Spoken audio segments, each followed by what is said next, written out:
Special of Shuffle. Ready, set, and action. Camera speed. Sound production, take one. Oke, halo teman-teman Safelita, kembali lagi nih, welcome back to SAS, yang pastinya weekend ini bareng teman-teman Safelita bakalan ditemenin sama podcast yang pastinya akan memberikan insight dan informasi tentu saja yang informatif dan juga seru banget nih. Dan pastinya banget ini tuh di setiap episode kan ada narasumber nih.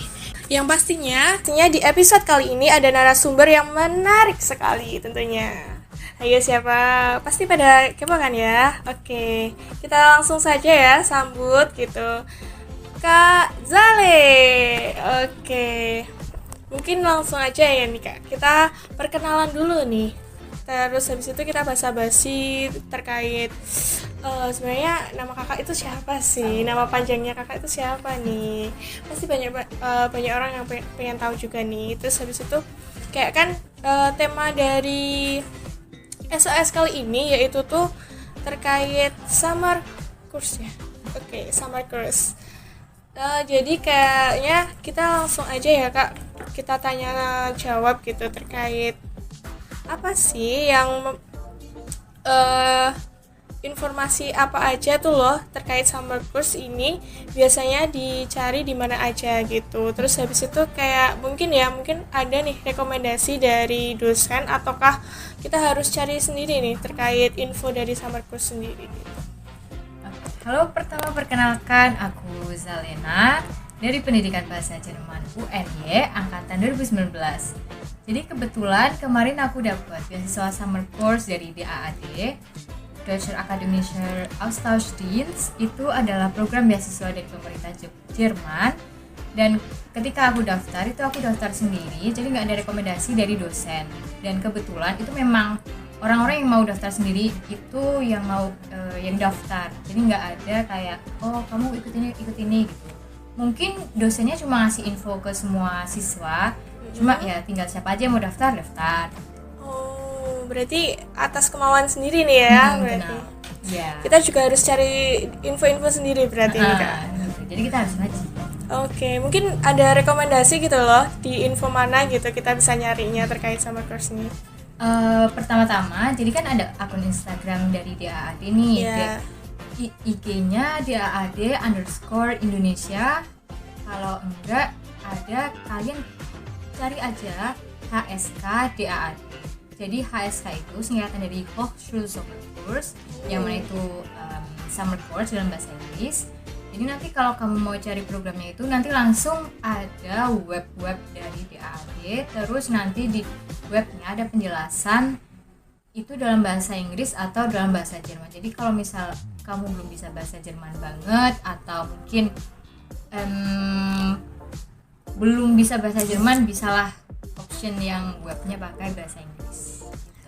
Oke, keren sekali ya. Mungkin kita buat teman-teman ya, mungkin buat Safelita nih. Tadi udah dikasih tahu kalau kita harus cari infonya di IG-nya itu. Mungkin bisa dikulik-kulik nih teman-teman Safelita. Oke, lanjut nih Kak. Misal ya, kita kan ke luar negeri nih, pasti butuh persiapan yang banyak banget kan ya. Terus habis itu kayak kita tuh persiapan untuk belajar ke luar negerinya tuh apa aja gitu? Apakah itu tuh ada training gitu atau kursus bahasa gitu?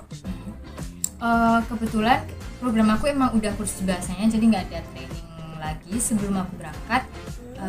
Yang harus dipersiapkan itu bahasanya sih. Even though sebenarnya to be honest ya, bahasa Jermanku belum terlalu bagus waktu aku sebelum berangkat. Bahkan aku nggak belajar sama sekali, nggak review atau mungkin nggak belajar lagi bahasa Jerman karena terlalu sibuk nyiapin persiapan buat berangkat ke Jerman. Jadi ya nggak terlalu belajar bahasanya.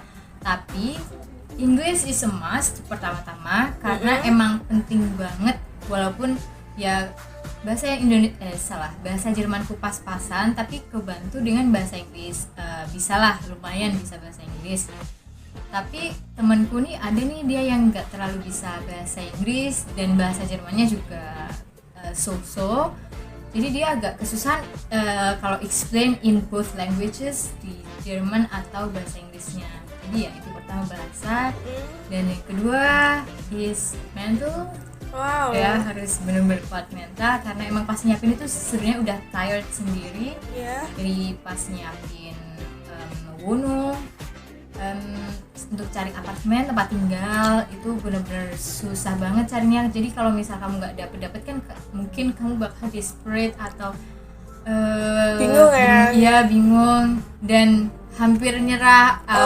Aduh gimana nih kalau aku nggak dapet tempat tinggal gimana gitu kan. So ya benar-benar siap mental dan pasti ada aja kayak rintangannya, misalnya mungkin apalagi pas nih ngurus visa, takutnya kalau misal file kamu kurang gitu contoh halangan yang bisa terjadi kalau kita ngurus dokumen. Kayak temanku tuh ada yang dia harus balik lagi ke Jakarta buat bawa dokumennya lagi, dan itu nggak bisa dikirim. So ya jadi emang harus teliti dan harus teliti siap-siap apa yang harus dibawa, bikin checklist, dan juga kita harus mengenal sedikit tentang negara itu biar kita bisa agak prepare orang-orangnya itu kayak gimana ya. Itu kita harus kuat mental karena kalau misal orangnya di sana emang tipikalnya orangnya yang rude atau ngomongnya too loud. Jadi kita walaupun kita dibentak atau kita terkuat, itu emang karakter orangnya kayak gitu, bukan karena dia marah ke kita atau apa. Itu sih. Oke, berarti benar persiapan buat dokumen-dokumen tadi itu penting banget ya. Yes. Terus habis itu mental juga perlu dipersiapin nih karena kita Sangat juga kan nggak tahu ya karakter orang tuh gitu. Jadi emang harus dipersiapin. Mental kuat baca pokoknya. Oke, keren banget. Kita lanjut lagi nih untuk ke luar negeri nih. Kan kita tadi udah dikatakan kalau kita harus prepare, terus kita kan harus riset juga gitu. Nah itu tuh kayak budayanya di sana tuh kayak gimana, terus apa aja yang ada di sana tuh. Nah mungkin ada nih peristiwa atau kebiasaan orang-orang di sana gitu yang kayak mungkin jarang banget nih di kita tuh temuin atau nyari di internet tuh nggak ada gitu. Mungkin kebiasaan apa gitu Mbak? Kebiasaan waktu itu karena aku tinggal di Jerman dan Jerman emang terkenal dengan bir dan di sana emang legal kalau minum-minum di luar. So yang benar-benar aku temuin adalah mereka dengan freely minum bir or alkohol di kereta, bener-bener di dalam kereta pas lagi berdiri ataupun di pinggir jalan. Karena kan kalau di kita kan dilarang. Dan even kalau misal kayak minum have fun di pinggir jalan itu something yang unusual kalau dilihat, kayak beda banget gitu ya. Dan ketika kamu di sana ya lu ngelakuin apa yang kamu mau lakukan, orang-orang juga nggak peduli gitu. Mereka bener-bener ya just do what you want, atau yang penting nggak ganggu orang lain aja gitu dan nggak mengganggu ketertiban dan lain-lain. Ya kalau kamu minum ya minum yang aman-aman, kayak nggak yang tuh kayak berasa having party di pinggir jalan, enggak gitu. Sama ini sih kebiasaannya mereka emang kalau kita mau nyebrang jalan, kita yang harus nunggu, pejalan kakinya harus nunggu, motor lewat, mobil lewat. Kalau mereka emang udah biasa, I think mungkin emang apa ya, mereka either budayanya atau kulturnya ya gitu, atau emang mindsetnya kalau emang kita tuh harus menghargai pejalan kaki gitu. Ya emang harusnya kita menghargai pejalan kaki kan. Betul. Dan misalnya kita mau nyabrang, kamu mau ada mobil cepet, sepeda, mobil secepat atau sekenceng apapun, lu mau risk your life, mau jalan, mereka akan berhenti, mereka akan mempersilahkan kamu jalan gitu. Jadi kayak even tuh udah deket mobilnya, kamu mau jalan tuh nggak apa-apa, ya udah mereka bakal berhenti dan mempersilahkan kamu buat jalan. Kadang kalau misal kita masih berhenti dan mobilnya itu udah deket, tapi kan biasanya kayak harusnya kita emang langsung jalan kalau di Jerman. Kalau di Indo kita nunggu dulu karena mobilnya udah dekat kan, jadi kan kita ngalah. Tapi kalau di Jerman, kalau mereka lihat kita udah nunggu, mereka bakal berhenti. Terus kadang kayak kelihatan dari kaca mobilnya dia mempersilahkan gini-gini. Even mereka yang rela berhenti buat mempersilahkan kita jalan. Kalau kita kan kita yang nunggu, Iya, baru betul banget nih. mereka jalan. Dan itu mereka bener-bener literally kayak udah deket banget tuh. Kan aku eksperimen ya. Oh, pernah nih Bener deh, aku udah kejadian. eksperimen beberapa kali dan mereka bener-bener mempersilahkan aku jalan dulu. Oh, keren ya mereka Ya, mindsetnya. dan sebenarnya aku sih mencoba untuk nunggu karena aku sebenarnya juga takut Diterabas ya. gitu. Nah, misalnya kita lagi jalan karena mereka udah deket dan mereka cepet banget nyetirnya kan, takut ditenggel gitu kan. Nah terus yaudah aku berhenti dulu. Aku sebenarnya menerapkan budaya di Indonesia atau kebiasaan di Indonesia, tapi itu that doesn't work in Germany. Ya itu, dan mereka baik buat pejalan kaki dan apa lagi ya kalau kebiasaan. I think itu kebiasaan yang aku paling suka di situ karena aku merasa safe aja sih di jalan. Kalau terkait lingkungan sekitarnya nih, kayak keadaannya itu kayak gimana sih Kak? Terus habis itu apakah orang-orang di sana tuh pada ramah-ramah? Terus habis itu kayak kan kalau di Indonesia ya, kayak kita ketemu orang baru aja gitu ramah gitu. Kalau di sana tuh kayak gimana sih gitu? Kalau di sana nggak no nyapa-nyapa, nggak ada sapaan, nggak ada senyuman, dan ya udah kadang kayak kita sebenarnya kayak kontak mata doang, tapi kan kalau kita kayak orang Jogja khususnya or mungkin Jawa Tengah atau mungkin Jogja dan sekitarnya, kita kan nunduk gini ya. Nah kadang tuh aku kayak ke bawah gitu, mereka bingung ngapain ini anak gitu kan, tapi karena I don't know, aku ngerasa mereka orang tua atau ngerasa itu orang baru ya emang karena aku kalau ke semua orang kan gini kayak harus respect ya. Even tuh dia kayak remaja itu kan kadang gini kalau di Indo ya, tapi kalau di sana aku pernah ke bawah, aku nunduk gini tapi kayak shit, what did I do? Kayak I shouldn't have done that gitu kan. Terus orangnya kayak bingung liatin, terus ya udah. Tapi kadang lama kelamaan kalau misal kadang itu malah canggung kalau misal aku nggak ngapa-ngapain, Kak, cuma ngeliatin doang, atau mungkin aku berusaha melihat ke depan doang tanpa melihat dia, tuh kadang canggung karena nggak nyapa. Karena kalau lu berpapasan sama orang nggak kayak kontak mata dan agak senyum kan kayak ya emang aneh sih Nggak kalau kenal ya kita. tapi at least apa ya, ada kayak berasa interaksi dikit lah gitu. Betul.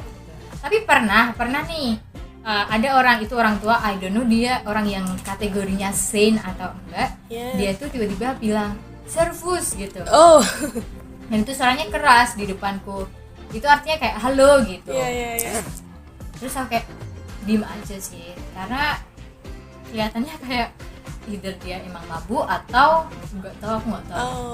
Berarti kita juga harus hati-hati juga ya kalau di luar negeri gitu. Kadang nemuin kayak orang yang tiba-tiba ngomong sama lu tapi ngomongnya aneh gitu. Nah itu mungkin orangnya mabuk atau emang enggak sih. Terus mungkin nih ya, kan kalau di sana tuh ya kita tinggal, tadi kan udah dibilang kalau kita harus prepare juga nyari tempat tinggal di sana, apartemen atau kamar-kamar gitu. Nah mungkin di sana itu tinggal sekamar sendiri atau ada temennya nih, Kak. Terus habis itu kayak di summer course di sana itu tuh cukup lama ya. Nah gimana sih cara kita buat cepet gitu adaptasi dan mandiri gitu bisa di sana gitu?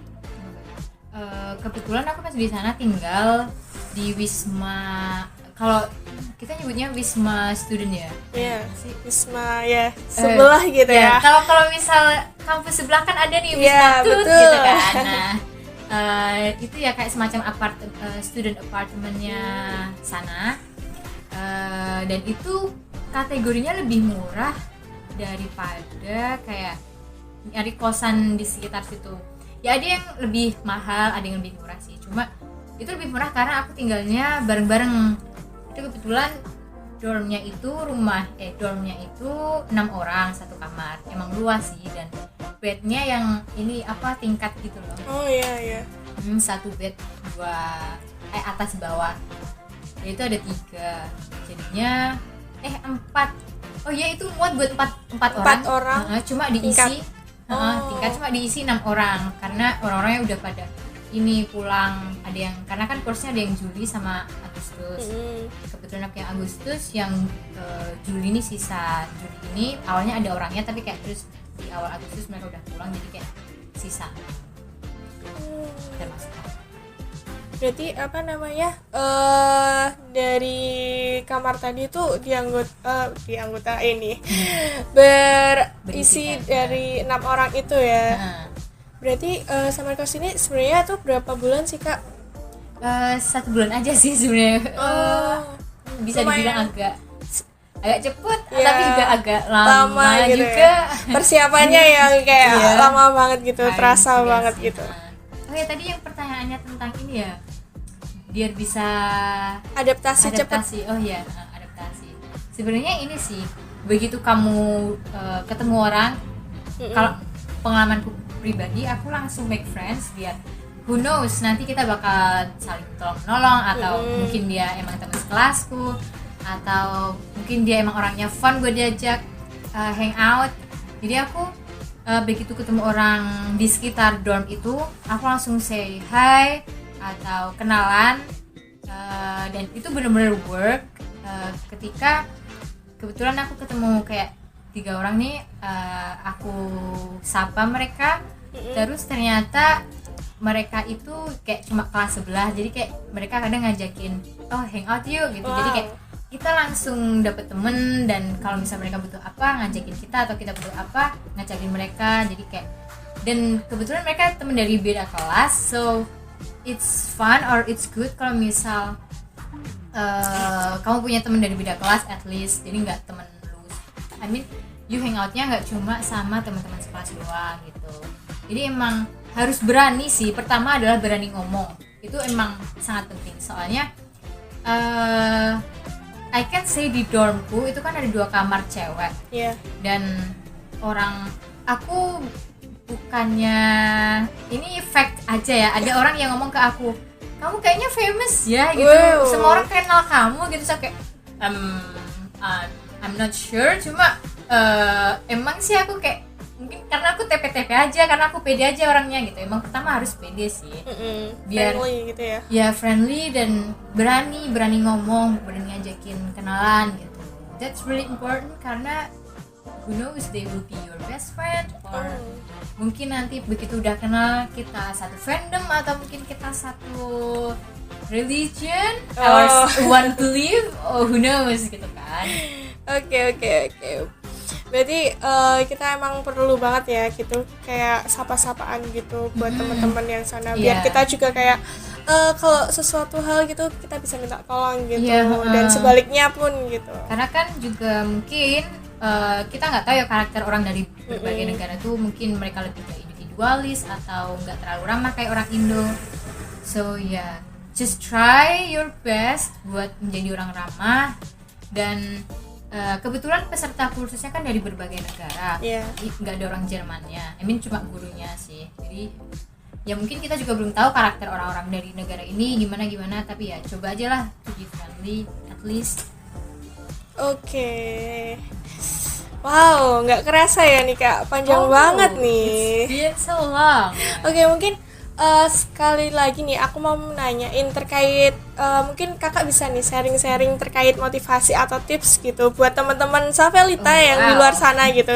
Yang aku yakin sih mereka tuh pasti juga banyak banget yang tertarik nih buat ikutan summer course ini. Terus mungkin tapi mungkin dari mereka pun masih ada yang ragu-ragu atau takut gitu, karena kan takut mereka culture shock juga gitu loh, sama homesick gitu ya, atau kendala lainnya gitu.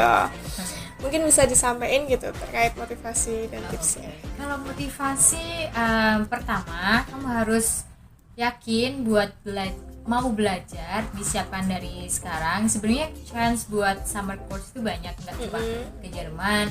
Ada temanku yang ke Lithuania, tapi emang belajar bahasanya Lithuania sih.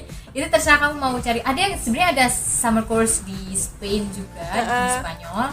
Nanti kalau kamu pengen belajar Espanyol ya ikut aja gitu ya. Ikut aja pokoknya. Walaupun belum bisa bahasanya fluent, itu bisa kok, karena emang temanku yang Lithuania ini, I mean yang dapat summer course di Lithuania, dia zero knowledge tentang Lithuania, karena emang dia di sana belajar dari basic.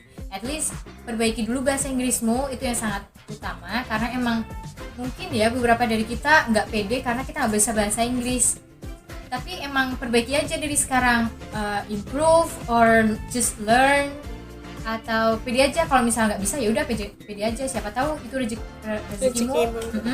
Karena aku pas daftar pun bahasa Jerman kan masih pas-pasan, tapi ternyata itu juga rezekiku. Aku bisa I didn't mean to brag, tapi temanku yang kayak pernah ke Jerman, survive gitu ya. Temanku yang udah pernah ke Jerman atau yang I can say Jermannya better than me, aku bisa kalahin dia. Jadi kayak nothing to lose, kayak yaudah coba-coba aja. Yang kedua yaitu coba-coba aja gitu. Walaupun kamu udah tahu lawanmu tuh better than you, atau dia ikut daftar ini enggak, nanti aku kalah gitu. Jangan pikiran kayak gitu. Karena sebenarnya aku dulu minder, bukannya aku nggak mau daftar, cuma aku minder aja.